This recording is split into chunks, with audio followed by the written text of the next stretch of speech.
Bienvenidas y bienvenidos a su programa, ya lo dijo la Corte, en el cual analizamos los fallos emblemáticos, las sentencias más importantes del máximo tribunal de la República. En esta ocasión vamos a comentar el amparo directo en revisión 945-2018, que es un importante pronunciamiento de nuestra Suprema Corte de Justicia de la Nación alrededor de lo que podríamos calificar como el razonamiento probatorio, y específicamente sobre el valor que vamos a ver que es un valor tasado, es un valor predeterminado por la ley, de la prueba documental pública. Para entender esta sentencia, para poder analizar su contenido, le doy la bienvenida a Josué Beristain. Josué, qué gusto tenerte nuevamente en el programa, muy bienvenido. Muchísimas gracias. Hola a todos y a todas y muchísimas gracias por la invitación. Gracias a ti. Y también le doy la bienvenida a Janet Velázquez. Janet, un gusto recibirte nuevamente en el programa. Muy bienvenida. Hola, muchas gracias por la invitación y qué bueno estar aquí otra vez con ustedes. Oye, Janet, justamente te quería pedir que nos ayudes a entender el contexto fáctico del caso. ¿Cómo surge el caso? Esto viene de un proceso penal y nos gustaría que nos ayudaras a entender el surgimiento del caso, la secuela procesal y cómo es que llega al planteamiento del cual conoce la Suprema Corte de Justicia de la Nación. Janet, por favor. Claro que sí, mira. Bueno, este caso se trata de un delito electoral. Es una persona que me parece que en el año 2008 se presenta a sacar una credencial de elector y, bueno, se registra con un nombre, da sus datos, su huella, el trámite que se iba a hacer y se firma un talón de esos que firmas cuando vas a la expedición de la credencial de lector y en el módulo pues se genera un documento que tiene los datos de la persona que solicitó, los datos del registro de electores, etc. Después con el motivo de algunas modificaciones que tuvo en los sistemas de control el INE, la dirección que revisa todas estas partes del Registro Federal de Electores encuentra una duplicidad de registros. Entonces se dan cuenta que esta persona se ha registrado 2 veces con datos distintos. Entonces, pues esto es un delito, es una alteración del Registro Federal de Electores. Se presenta la denuncia por la Fiscalía Especializada en Delitos Electorales y se le inicia proceso penal a esta persona que tiene duplicidad de registros. En el proceso electoral resulta condenado por este delito electoral. Después él apela. En la apelación, bueno, primero hay una cosa que se llama reposición del procedimiento por una cuestión de que no se habían ratificado algunas pruebas, pero bueno, se vuelve a reponer el procedimiento y vuelve a resultar condenado a 3 años de prisión, me parece. Y después, pues, se va a un amparo directo, que es ya contra la sentencia final de condena. Y bueno, en el amparo directo hace valer la inconstitucionalidad del artículo 280 del Código Federal de Procedimientos Penales, porque valga decir que este es un delito federal, entonces esa es la ley que se le está aplicando. Él reclama la inconstitucionalidad de este artículo que tiene, como tú decías, el valor ya está establecido, el valor legal de la prueba documental, y es que para él, en este caso, fue muy importante el valor que se le asignó a este documento, digamos, a esa documental pública que es la sábana que contiene los datos del registro electoral que se originó. Entonces, bueno, primero pasa por un tribunal colegiado, que es quien conoce del amparo directo. Entonces el tribunal le dice: no tienes razón, el artículo es constitucional, no vulnera la presunción de inocencia, que fue el planteamiento que él había hecho, no vulnera la presunción de inocencia, y tampoco tienes razón en la parte en la que dices que se te tienen que aplicar las reglas de valoración del nuevo sistema de justicia penal, porque en el nuevo sistema de justicia penal no hay este valor establecido de los elementos probatorios en la ley, sino que es un sistema, ahorita lo vamos a ver, de valoración libre. Entonces, habían hecho esos dos planteamientos, son los planteamientos de fondo, y el colegiado le dice, no tienes razón, no te vulnera presunción de inocencia y tampoco te puedo aplicar las reglas de valoración del nuevo sistema, y por eso viene a la Corte, para revisar esos dos puntos en los que se pronunció el colegiado. Muy bien, muchísimas gracias, Janet, por ayudarnos a entender cómo surge el caso y cómo es que llega finalmente a conocimiento de los integrantes del máximo tribunal de la República. A ver, Josué, pues ya Janet nos señala 2 puntos. Primero, si se puede o no retrotraer al sistema inquisitivo mixto las reglas de valoración del sistema penal acusatorio y oral. Y en segundo lugar, si esta predeterminación legislativa de la forma en la que se tiene que valorar la prueba testimonial pública es o no violatoria de la presunción de inocencia. Si te parece bien, Josué, vamos a lo primero. Hubo un cambio del sistema penal y en ese cambio, pues diría yo, de fondo, sustantivo, a partir de la reforma famosa del 18 de junio de 2018, afectó también el tema de la valoración probatoria. Y es ahí donde esta persona dice, oigan, pues tráiganme hacia el pasado, tráiganme al sistema inquisitivo mixto en el cual esa persona fue condenada, la nueva valoración. ¿Qué decir en ese punto, Josué Beristain, por favor? Sí, efectivamente ese es el planteamiento del quejoso y recurrente ante la Suprema Corte. Cuando estábamos en el sistema penal mixto, ciertos elementos de juicio, ciertas pruebas tenían un valor tasado. En términos muy generales y como se explica en la sentencia, esto conllevaba una especie de juicio de subsunción. El órgano jurisdiccional veía, por ejemplo, en este caso, que se trataba de una documental pública y iba a ver el artículo correspondiente y advertía que tenía pleno valor probatorio. Automáticamente, por ende, le tocaba este valor y, por supuesto, en algunos casos, como en el presente, pues era bastante determinante para la resolución de fondo.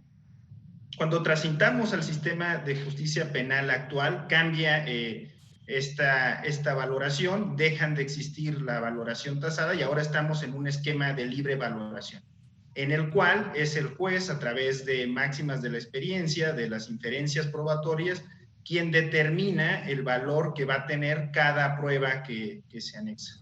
Esto es sumamente relevante porque ya no está establecido desde antes el valor probatorio por el legislador reflejado en las normas, sino ahora se trata de la actividad que haga el órgano jurisdiccional. Por lo que ciertas pruebas, como las documentales públicas que antes tenían pleno valor probatorio, ahora ya no lo tienen y será necesario analizarlas y valorarlas de manera individual y también en su conjunto. Justo por esta razón, digamos, para poder tener esta oportunidad de una libre valoración de la prueba documental correspondiente, es que el quejoso pide que se le apliquen las reglas de valoración del sistema actual al anterior. Y señala que si no es así, el hecho que una documental pública tenga pleno valor probatorio, pues obliga, en sus palabras, por decirlo de alguna forma, a que se le declare culpable y con esto se transgrede la presunción de inocencia. Ese es el planteamiento general, esa es la situación en la que estamos y es lo que la Corte entra a analizar. Oye, a ver, Janet, ayúdanos a entender este comentario de Josué, porque alguien que estuviera viendo el programa en este momento, Janet, escuchando a Josué, diría, oye, pero ¿qué no la valoración de la prueba le corresponde hacerla siempre a un juez? O sea, ¿por qué el legislador se mete a decir esto es prueba plena, esto no es prueba plena, etcétera? Alguna razón debe haber ahí, ¿no? La sentencia también analiza este sistema que se llama de prueba tasada. Ayúdanos a explicar esta parte, Janet, por favor. Claro que sí. Mira, existen varios pasos, digamos, en el razonamiento probatorio, por así decir, en todos los pasos probatorios que se siguen en un proceso penal. Primero está la valoración de la prueba, o sea, la valoración de los elementos individuales que hay en cada juicio, es decir, el testimonio 1, el testimonio 2, el testimonio 3, el documento 1, el documento 2, 3, 4. Luego está la valoración de todos esos elementos en su conjunto, que van a corroborar en conjunto la hipótesis de acusación o la de inocencia. Y luego está el estándar probatorio, que todos esos en su conjunto deben ser suficientes para cumplir con cierto estándar o con cierto grado que se exige que esté probado. En materia penal, ya lo veremos yo creo que más adelante, se dice, así se llama, más allá de toda duda razonable, ¿no? Pero bueno, entonces esta cuestión de la prueba tasada se sitúa en el primero de los pasos a los que nos estamos refiriendo, es la valoración en lo individual de cada elemento de juicio.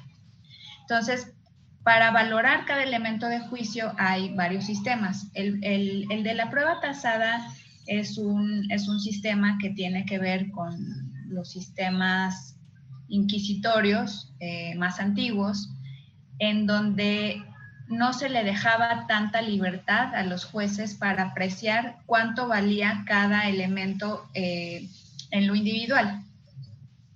Porque, se podría llegar, digamos, a extremos muy arbitrarios en los que cada juez diría, no, pues para mí un documento público pues no vale nada, no demuestra nada, etcétera.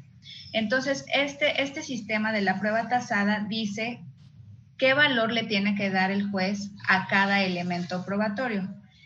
Hay algunos que hacen prueba plena, según dice la ley. Entonces, por ejemplo, los documentos públicos, las inspecciones judiciales son otro, y hay otros que tienen otro valor que se llama indiciario. O sea, esto quiere decir no hacen prueba plena, pero si los juntas con otros, puedes en la valoración conjunta tener por probado cierto hecho.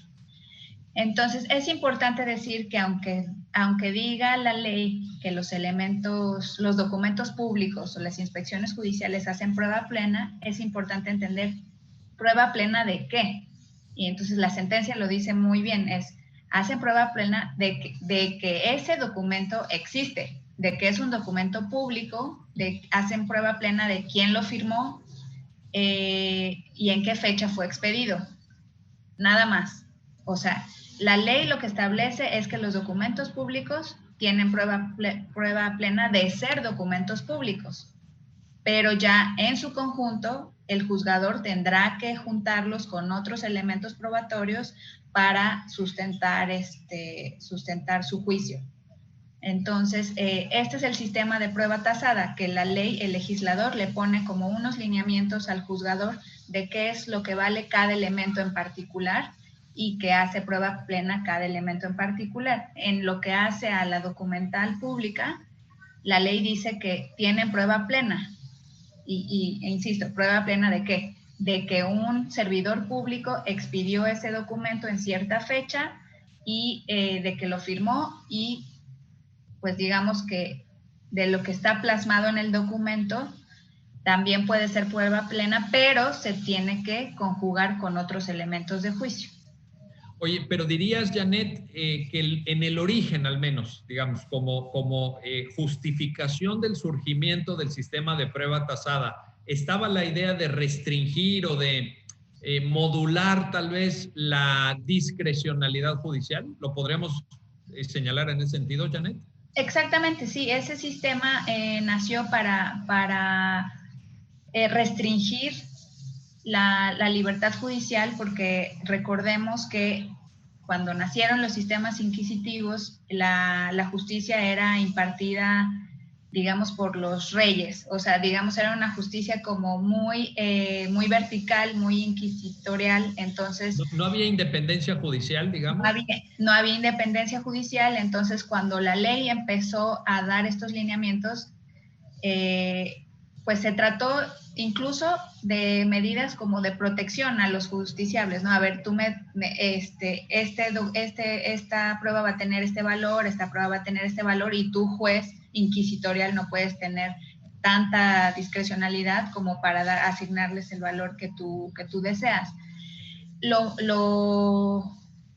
malo de ese sistema es que fue quitando libertad a los jueces para hacer todos estos juicios de valor, estas valoraciones conjuntas, y entonces se prestó en su extremo a formalismos en donde los jueces ya no valoraban. Entonces ya, pues aquí me dice la ley que es prueba plena y yo tengo un documento, entonces ya es prueba plena y entonces ya con esto justifico tu condena. O sea, pero esas ya fueron las digamos, no sé si decirlo así, perversiones del sistema de prueba tasada. Sin duda alguna. Oye, Josué, vámonos al otro sistema. Entonces, Janet nos acaba de exponer ahorita de manera muy clara el sistema de prueba tasada. El otro le podríamos llamar sistema de la libre valoración o de valoración libre y lógica. Y aquí alguien que esté viendo el programa o que se acerque, lo cual siempre recomendamos, como sabes, Josué, que se acerque al texto de la sentencia, pues a lo mejor se preguntará, oye, ¿y este otro sistema qué implica? ¿Una libertad absoluta para el juez? Entonces ya el tema de la valoración queda librado a una suerte de discrecionalidad, de arbitrariedad, porque también la sentencia menciona, Josué, y ese es un tema que tú conoces a profundidad, también menciona este concepto tan clásico con el cual muchos de nosotros fuimos formados en la licenciatura, que es la libre convicción. Es decir, una especie de convicción íntima, de convencimiento interior del juzgador, que por supuesto en cuanto tal no está sujeto a ningún tipo de escrutinio. Es decir, es lo que el legislador cree o está convencido. Ayúdanos a entender este segundo sistema entonces, Josué. Sí, efectivamente, y como lo comentábamos hace un momento, cuando se transita el sistema de libre valoración, en un inicio se empieza a concebir como un sistema libre de cualquier tipo de criterio, no solamente de criterio normativo, incluso de cualquier criterio lógico o racional. Y esto está provocado por lo que se ha llamado la concepción subjetiva de la prueba, que como lo comentas, se centraba en una valoración y en un convencimiento subjetivo, libre de cualquier tipo de control, porque era lo que el órgano jurisdiccional, el juez o la jueza, creían probado en su íntima convicción. Y esto conllevaba muchas consecuencias, ¿no? En principio, pues que no había una forma de decir algo en contra de esa valoración porque simplemente no se exponía, se quedaba en la convicción íntima del juez o de la jueza y las partes no sabían la razón. Entonces, por más que pudiéramos haber nosotros allegado las pruebas que considerábamos corroboraban la acusación, las hipótesis de la acusación o las de inocencia, pues nunca nos enteraríamos del resultado de estas pruebas, porque el juez tomaba la decisión, insisto, en su íntima convicción y no, por ende, no estaba obligado o obligada a exponer las razones que tenía y, como lo decíamos hace un momento, tampoco a establecer si estas o no alcanzaron un estándar. Esto se fue cambiando y se fue transitando y ahora estamos en lo que se denomina la concepción racional de la prueba, que está establecido así en la sentencia. Y esta concepción racional de la prueba parte de un postulado. La institución de la prueba tiene como objetivo principal, más no único, la búsqueda de la verdad en el proceso. Y así lo tenemos en nuestro actual sistema de justicia penal.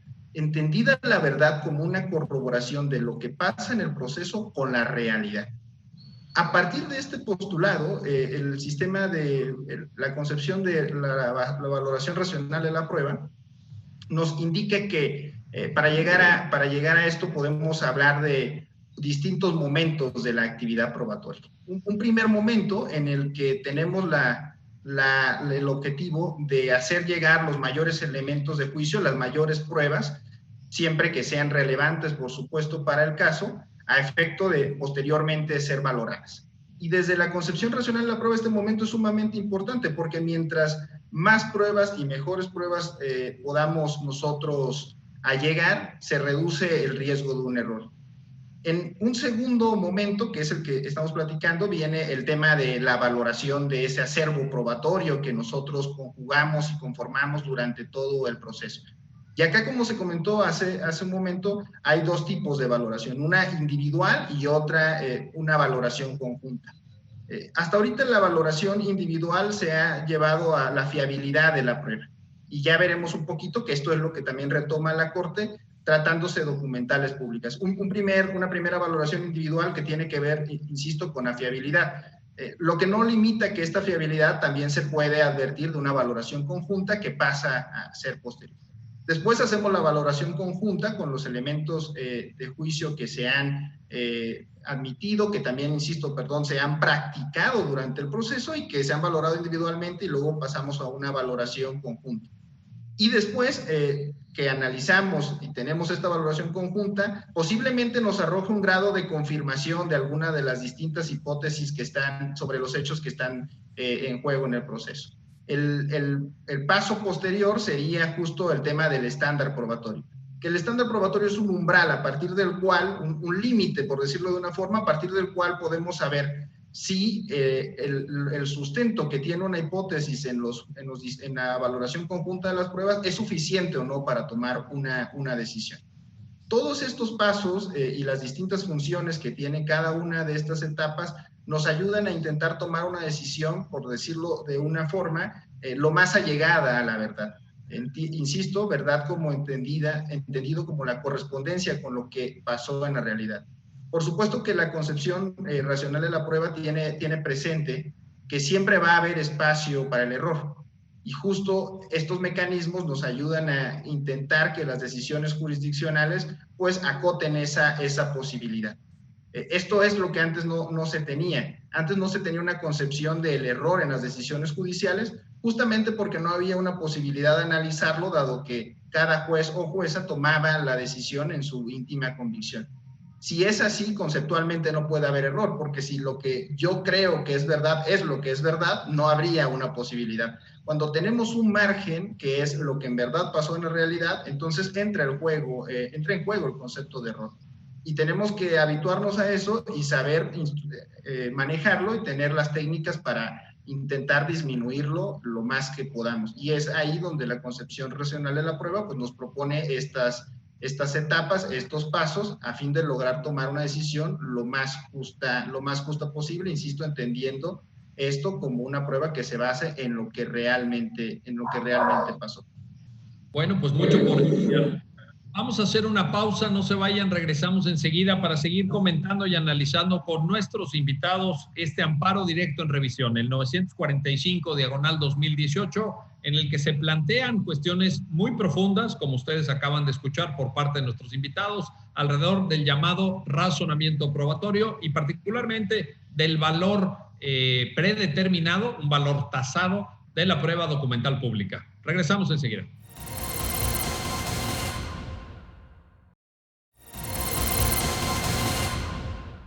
Ya estamos de vuelta, ya estamos de regreso en su programa, Ya lo dijo la Corte, para seguir conversando con Josué Beristain, con Janet Velázquez de La Paz, sobre este amparo directo en revisión, el 945/2018 y los temas del razonamiento probatorio. Déjame regresar contigo, Janet, para este segundo planteamiento que hacía el recurrente, el tema de que la prueba tasada en términos de lo que se expone en la sentencia, la documental pública con valor probatorio pleno, viola la presunción de inocencia. Y yo me acuerdo que en alguna sentencia anterior la Corte había caracterizado de forma muy llamativa, creo yo que acertada, a la presunción de inocencia como un derecho poliédrico. Este es un concepto, creo, bastante ilustrativo, bastante pedagógico. Algunos de nosotros lo usamos para dar clases. Quiere decir que es un derecho que tiene varios lados, que tiene varias aristas, varios significados, y creo que conecta muy bien con esto, ¿no? Que se mencionaba, por ejemplo, el tema del estándar probatorio. Tú, Janet, ya lo referiste. Esta proyección de la presunción de inocencia como regla de carga probatoria también, en fin, hay una serie de significados, pero ayúdanos a entender este asunto que está planteado también en la sentencia por parte de la Suprema Corte. Sí, la Corte ha dicho justamente que la presunción de inocencia tiene varias dimensiones, y eso quiere decir que este derecho opera en distintas formas.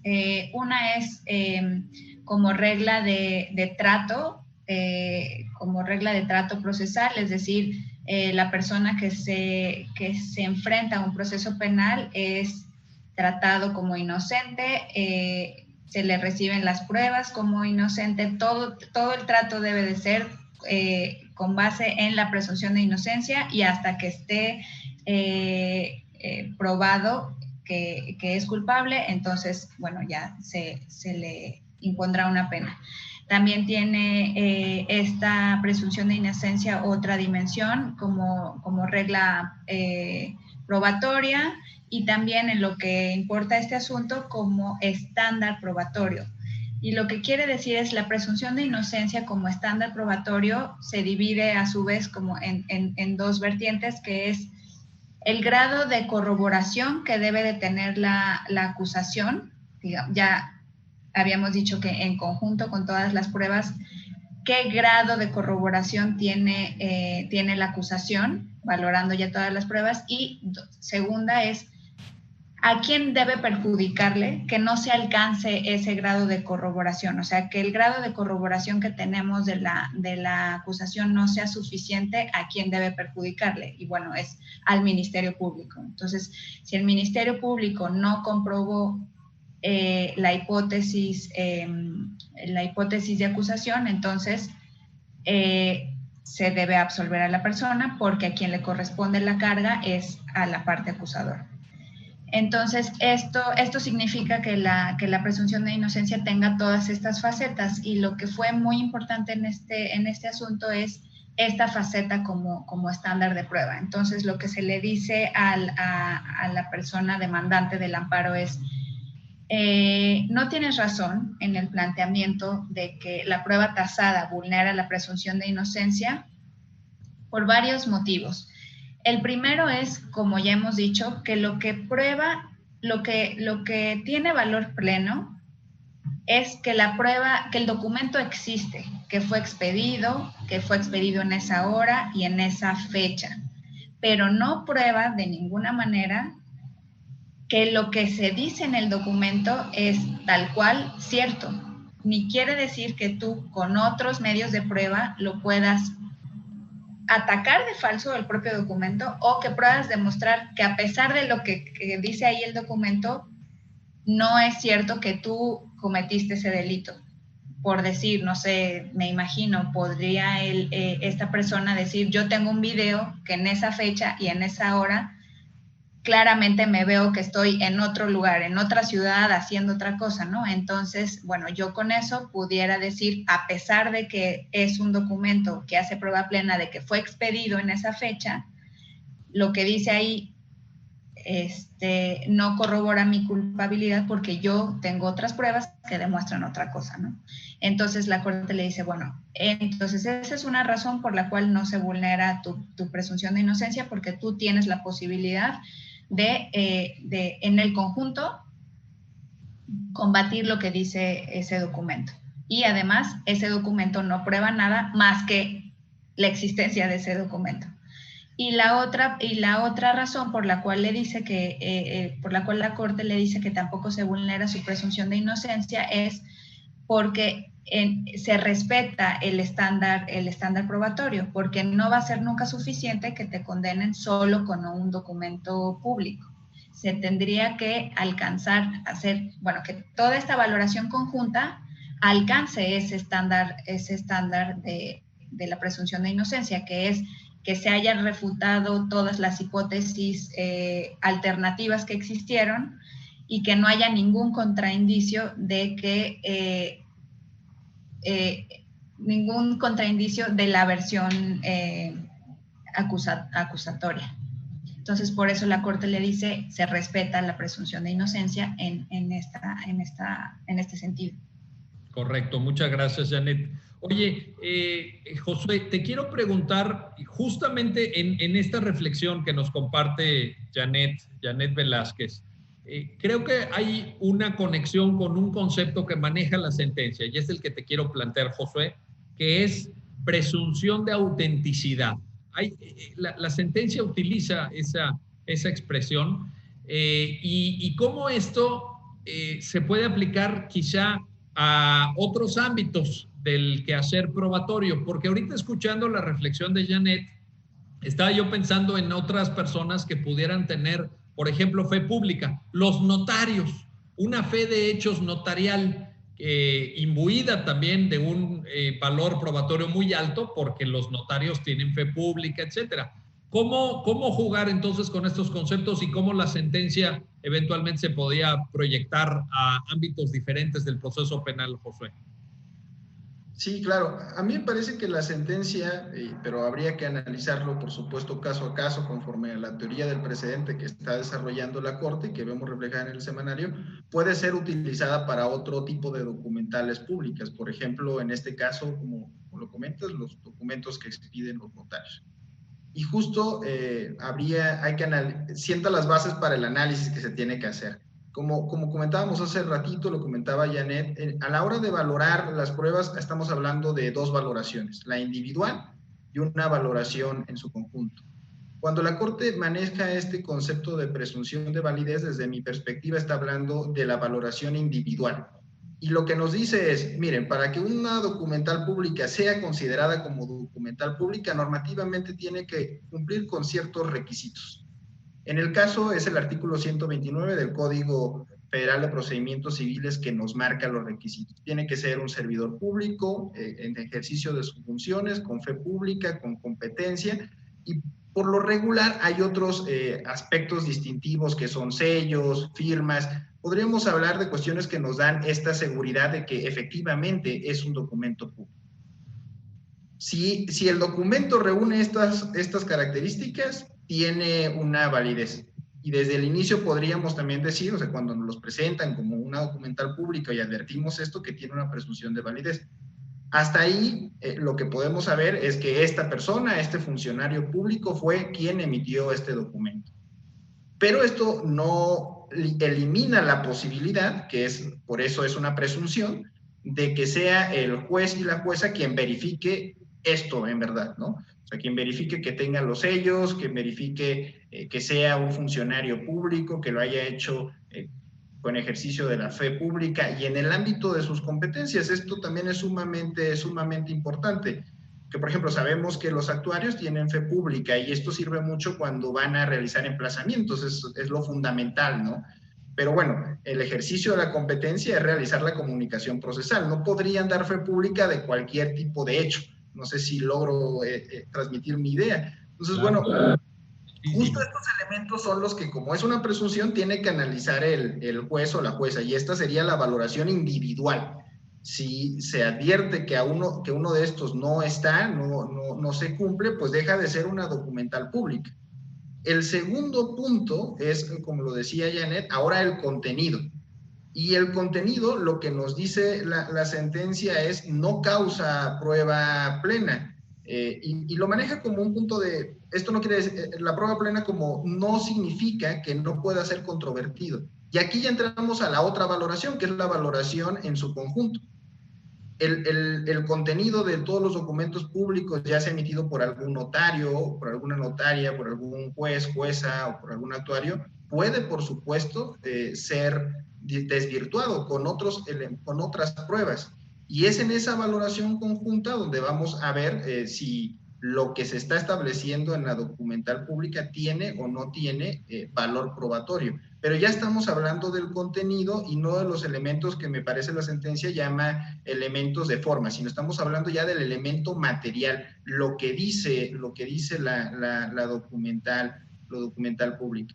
Y esto se puede, así como en el ejemplo de notarios, ahora recuerdo otro, se puede dar en varias facetas, ¿no? Incluso en las propias sentencias. Muchos órganos jurisdiccionales todavía realizan, por ejemplo, los tribunales colegiados, realizamos transcripciones de lo que se dijo en otras instancias. Bueno, está dentro de un documento público esa transcripción, pero la pregunta sería, ¿esa transcripción causa prueba plena o no?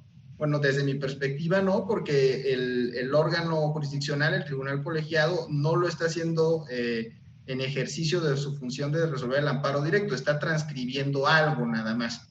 Y lo único que podría causar prueba es que ante la autoridad jurisdiccional de primera o segunda instancia se realizaron esos hechos, pero no de la veracidad de los mismos, ¿no? Digamos que a partir de la distinción que hace la primera sala de la Suprema Corte de la valoración individual que se tiene que hacer de una documental pública, donde se tienen que corroborar los elementos formales, los elementos que nos llevan a considerarla como documental pública, y de la valoración conjunta que se tiene que hacer ya de su contenido, es como podemos nosotros tener un esquema de análisis, me parece, para cualquier tipo de documento de esta naturaleza. Sin duda. Oye, antes de irnos al corte, que ya lo tenemos que hacer, pero no quiero dejar de preguntarte, Janet, entonces, esta presunción, puede ser presunción de autenticidad, como lo dice la sentencia, o como lo queramos entender, creo que Josué ya también lo refería, es una presunción, dirías, Janet, derrotable, lo podemos derrotar, y te lo pregunto porque quizá alguna persona que esté viendo el programa dirá, bueno, ¿y qué hago yo frente a esta prueba tasada? O sea, imagínate un postulante, un abogado que diga, pues ya la contraparte me ofreció una prueba tasada con valor pleno, ¿qué hago? Pero ahorita la explicación, tanto la tuya como la de Josué, pues nos están planteando una línea o una vertiente en la cual el abogado tiene mucho por aportar, tiene mucho por decir. ¿Concuerdas con esto, Janet? Sí, totalmente. La respuesta sería, sí es derrotable, y sería derrotable en estos dos niveles que señalaba Josué. O sea, primero, vamos a ver si es derrotable en su forma. Esto es, a lo mejor no le expidió un funcionario público, no le expidió en sus funciones, no le expidió en esa fecha, o sea, no tiene fecha cierta, no tiene el sello, no tiene la firma, etcétera. Eso se podría derrotar. Y también en el otro nivel, también sería derrotable a nivel de su contenido o del alcance probatorio que tiene en conjunto con las otras pruebas. Por ejemplo, centrándonos en el caso concreto, que era una hoja donde estaba plasmada el nombre, creo que la firma, no sé si la huella, y de esta persona, ¿no? Entonces, esta persona podría decir, bueno, a ver, sí fue expedida por un funcionario público, sí está firmada, sí tiene la fecha cierta, pero no fui yo. O sea, tal vez otra persona se disfrazó de mí, me personificó y fue ahí a hacer el trámite, ¿no? Al módulo. Entonces, bueno, puedo yo derrotarla también en su contenido en conjunto con otros si yo tengo otros medios probatorios o si no está ahí probado que fui yo. Entonces, yo diría que sí es derrotable, y en estos dos niveles, formal y material. Que por cierto, Janet, la norma impugnada preveía específicamente el supuesto de demostración de falsedad. Esto donde tú dices, se falsificó el documento. Claro, sí, porque digamos que la norma prevé como estamos hablando de la valoración de documentos públicos en lo individual, prevé, a ver, la documental pública tiene este valor en lo individual, y entonces la misma norma te prevé cómo puedes derrotar ese valor en lo individual, que es decir, bueno, es falsa. Y luego ya pasamos, te digo, es que insistimos Josué y yo, pero creo que es muy importante. Muy importante. También habría que pasar esa primera parte formal, habría que pasar después la parte de la valoración conjunta, donde ya se ve el contenido y el alcance que tienen todos los elementos de prueba juntos. Muy bien. Bueno, vamos a hacer una pausa, no se vayan, regresamos enseguida porque todavía nos faltan algunos aspectos para seguir platicando con nuestros invitados sobre este amparo directo en revisión, el 945/2018, y ya lo ven, ya lo han escuchado en voz de nuestros invitados, todo lo relativo a prueba tasada, documental pública y estrategias, déjenme ponerlo así, estrategias de derrotabilidad. También en cuanto se tengan que hacer planteamientos argumentativos en un proceso de naturaleza penal o de otra naturaleza. No se vayan, regresamos enseguida.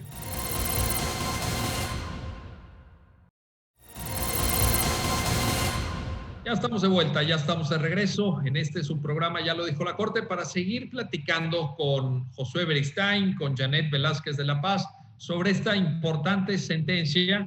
Y yo digo, nos faltan ya, nos quedan pocos minutos, pero no quiero dejar de preguntarte, Josué, sobre esta aproximación que la Corte hace al tema general del razonamiento probatorio, porque de pronto en una visión un tanto tradicional alguien podría decir, oye, el tema probatorio estrictamente, la narrativa de hechos, la verificación, la corroboración fáctica, es un tema de legalidad. Un tribunal constitucional no se puede meter ahí, no está en juego un derecho humano, etcétera. Pero yo recuerdo que alguno de los autores más relevantes en esto del paradigma racional de la prueba, pues habla de un verdadero derecho a la prueba. Hay un derecho humano, digamos, estaría inserto en el debido proceso tal vez, pero ¿es un tema de relevancia constitucional o no, Josué? ¿Tú cómo lo percibes? A mí me parece que es un tema de absoluta relevancia constitucional. Y quisiera enfocarlo desde el derecho a la prueba, pero también el derecho a la seguridad jurídica. Es bastante opinable, pero si asumimos que uno de los objetivos del derecho es normal la conducta de las personas en la sociedad, entonces esto va de la mano con que las consecuencias jurídicas que se prevén para ciertos hechos o omisiones se apliquen a quien en verdad las cometió. Y desde ahí vamos viendo la importancia del derecho a la prueba.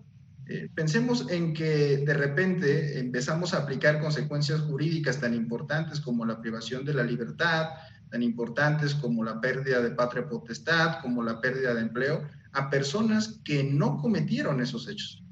Si esto lo empezamos a hacer como sociedad, como sistema de justicia en general, porque todos los que formamos y todas las que forman parte del sistema de justicia contribuyen a los resultados de entonces hacemos que pierda legitimación el objetivo del derecho, o uno de sus objetivos, que es normal y decir, esta conducta se puede realizar, esta conducta no se puede realizar. Este tema que está de forma general, pues, que se refleja en la seguridad jurídica de las personas, que si saben que realizan ciertas conductas tendrán ciertas consecuencias y si no las realizan, no, toca aterrizarlo, toca concretarlo en los juicios. Y es ahí donde aparece el derecho a la verdad, donde aparece el derecho a un debido proceso, que se puede entender como un derecho a una debida defensa.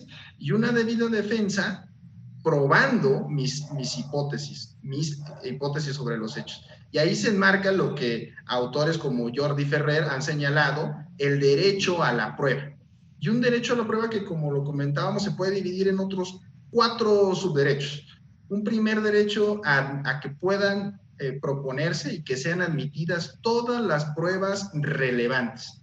Y acá tendríamos que seguir involucrándonos en estos temas de la valoración, de la concepción racional de la prueba para empezar a determinar cuándo un hecho es relevante. ¿Cuándo un hecho es relevante? Bueno, el hecho es relevante cuando está previsto en el antecedente de la norma, o sea, en lo que la norma marca como hechos que tienen una consecuencia jurídica. Y sobre eso determinamos, con base en nuestras máximas de la experiencia, qué pruebas nos ayudan a corroborarlo. Y este primer subderecho, por decirlo así, del derecho a la prueba, conlleva que si yo ofrezco una prueba que es relevante para mi hipótesis, debe ser admitida. Un segundo es que todas las pruebas admitidas sean practicadas, y insisto en el tema, sean debidamente practicadas con buenos ejercicios y con buenas herramientas epistemológicas que nos ayuden a obtener la mejor información. Y un tercer derecho es el derecho, justo a lo que hemos insistido Janet y yo, a la valoración racional de la prueba. Y es donde se enmarca lo que la sentencia de la Corte dice en este y en otros precedentes. Una valoración racional, no una valoración libre de cualquier tipo de criterio que nos haga volver a las concepciones subjetivas de la prueba. Y esta valoración racional conlleva checar, revisar, supervisar las inferencias probatorias que usa el juez o la jueza para concluir ciertos hechos de otros que ya se han corroborado. Y acá en las inferencias pues juegan un papel fundamental las máximas de la experiencia. Y como lo dice Marina Gascón, una máxima de la experiencia se tiene que analizar desde que se produzca de una buena inducción generalizadora, es decir, de una repetición de hechos y que no sean máximas de la experiencia basada en prejuicios o en estereotipos, por ejemplo, ¿no? Hay muchas de esas, y eso es un punto importante a analizar cuando hacemos la valoración conjunta, una valoración racional. Y un cuarto subderecho que es la motivación y que desde mi perspectiva es sumamente importante. La motivación que conlleva justo el tema del estándar probatorio, justo el determinar si el grado de corroboración que le da la valoración conjunta de las pruebas a mi hipótesis de los hechos o a las hipótesis de los hechos que estén en juego, alcanza para tomar una decisión. Y acá también la epistemología nos señala criterios a considerar para la formulación de los estándares de prueba. Uno de ellos, por ejemplo, es el riesgo de una condena falsa o de una absolución falsa. Pensemos en materia penal, que por lo regular es la libertad, ¿no? Por eso en materia penal hay un estándar bastante alto, porque el riesgo de una condena falsa pues es que alguien sea privado de su libertad. En materia civil, en algunos juicios, digamos, más patrimoniales, el estándar que se ha manejado es el de prueba prevaleciente, que no es un estándar tan alto. La concepción racional de la prueba, de todos modos, busca hacer más controlables esos estándares, formulándolos con criterios racionales, y está en esa construcción. Y digo que en esta parte, en este subderecho, que es la motivación de la valoración, analizamos justo esto, ¿no? Que el grado de corroboración alcance para tomar el estándar. Y acá hay que exponer, o sea, el juez y la jueza tienen que exteriorizar las inferencias probatorias, bueno, un poco previo, o sea, tienen que exteriorizar la valoración individual que hicieron de cada prueba, tienen que exteriorizar las inferencias probatorias que utilizaron para la valoración conjunta y sus conclusiones, y tienen que exteriorizar por qué consideran que alcanza el estándar, por supuesto determinando cuál es el estándar, ¿no? Y esto es sumamente importante, digamos que este es el broche de oro, o sea, sin esto todo lo demás se cae, porque no habría forma de controlar la decisión. Y es de cara también a una segunda revisión a través de los recursos. Si nosotros tenemos la forma de corroborar la decisión probatoria, habilitaremos un buen recurso. Y esto ya también la Corte lo sostuvo cuando recientemente ha declarado que la prohibición del Código Nacional de Procedimientos Penales de revisar en apelación cuestiones de hecho y de prueba es contraria a esta concepción racional de la prueba, y se tiene que posibilitar el análisis. Ya lo había dicho también la Corte Interamericana, que el recurso efectivo conlleva el análisis de cuestiones de hecho, de derecho y cuestiones de prueba. Entonces, sumamente importante una adecuada motivación en materia probatoria para poder controlar la decisión de cara a un recurso. Así que, bueno, en conclusión, por supuesto que estos temas de prueba son de absoluta relevancia, porque también se conectan con la presunción de inocencia como regla de trato, como regla de prueba, como estándar probatorio, porque se conectan con el derecho a la verdad y porque se conectan con la seguridad jurídica de lograr que las consecuencias que se prevén en la norma se apliquen a las personas que en verdad realizaron los hechos o las omisiones que se prevén. Sin duda. Oye, qué bueno, Josué, que citaste este criterio reciente de la Suprema Corte sobre la inconstitucionalidad de una porción normativa del Código Nacional de Procedimientos Penales, porque la Corte Interamericana en efecto ha señalado que el recurso debe ser integral, o sea, debe permitir una revisión integral y limitar en la apelación, en la segunda instancia del proceso penal acusatorio, a cuestiones normativas sin incorporar cuestiones de hecho, pues claramente violaban el estándar convencional fijado por la Corte Interamericana. Espero que pronto lo podamos analizar también en el programa. Nos quedan pocos minutos, Janet, pero cuéntanos, tú nos hiciste favor al inicio del programa de plantear el contexto fáctico de arranque. Cuéntanos cómo termina la historia. Entonces, ¿qué resuelve la Corte en esta sentencia que estamos comentando, Janet Velázquez, por favor? Sí, bueno, se conecta un poco con lo que dices de por qué sí había cuestión constitucional. Entonces, recordemos que sí había cuestión constitucional para efectos de la procedencia de este recurso de revisión ante la Corte, porque se reclamaba la inconstitucionalidad de esta norma. Entonces, y había otra pregunta constitucional que tenía que ver con que si se podía aplicar el estándar del nuevo sistema de justicia penal. Entonces, lo que dice la Corte es, uno, no es inconstitucional la norma, porque ya te explicamos si respeta la presunción de inocencia, y tampoco te vamos a aplicar el estándar del nuevo sistema de justicia penal porque tiene otro mecanismo probatorio. Las pruebas no se ofrecen desde antes, sino que hay una audiencia que es para admitirlas y para depurarlas, y se desahogan todas en una sola audiencia. Entre otras cuestiones, otras diferencias, el sistema no es tasado, sino es de libre valoración, entonces no te lo podemos aplicar. Entonces, lo que concluye la Corte son estas dos cuestiones que son las cuestiones a nivel constitucional. La constitucionalidad del artículo y la aplicación del método de valoración de la prueba. Ya en el fondo, lo que pasa cuando revisa estas cuestiones la Corte es que confirma la sentencia del tribunal colegiado, y entonces al confirmar la sentencia del tribunal colegiado, pues se confirma la condena que se le había hecho en el proceso penal a esta persona. Entonces, al final, pues bueno, está confirmada la sentencia. Muy bien, gracias. Gracias, Janet, por ayudarnos a entender esta parte. Nos queda un minuto nada más, Josué, pero me quedé con esta duda sobre la cual tú y yo hemos platicado muchas veces, sobre lo que hay que leer en materia de razonamiento probatorio. Janet, tú, Josué, el propio doctor Arturo Bárcena, son personas que han aportado mucho, que han reflexionado académicamente, profesionalmente sobre estos temas, y tú mencionaste a dos autores, amigos nuestros, por cierto, a quienes todos admiramos, el profesor Jordi Ferrer, de la Universidad de Girona, y la profesora Marina Gascón, de la Universidad de Castilla-La Mancha. Recomiéndanos algún otro, ¿qué libros, o de ellos mismos? Alguien que esté viendo el programa, en un minuto te pido estas referencias bibliográficas, José. Bueno, sin duda un referente en razonamiento probatorio y en prueba pericial que ha colaborado directamente con la Suprema Corte, el Centro de Estudios Constitucionales y la Dirección General de Derechos Humanos, es la doctora Carmen Vázquez, mexicana, y con una trayectoria impresionante en prueba pericial. Yo digo que, desde mi perspectiva, es la referente en la materia, con bastantes obras de la prueba científica a la prueba pericial, una de ellas, y ampliamente recomendadas. En materia de psicología del testimonio, podría decir Antonio Manzanero, de la Universidad Complutense de Madrid, si no mal recuerdo. Por supuesto, a Margarita Dijes,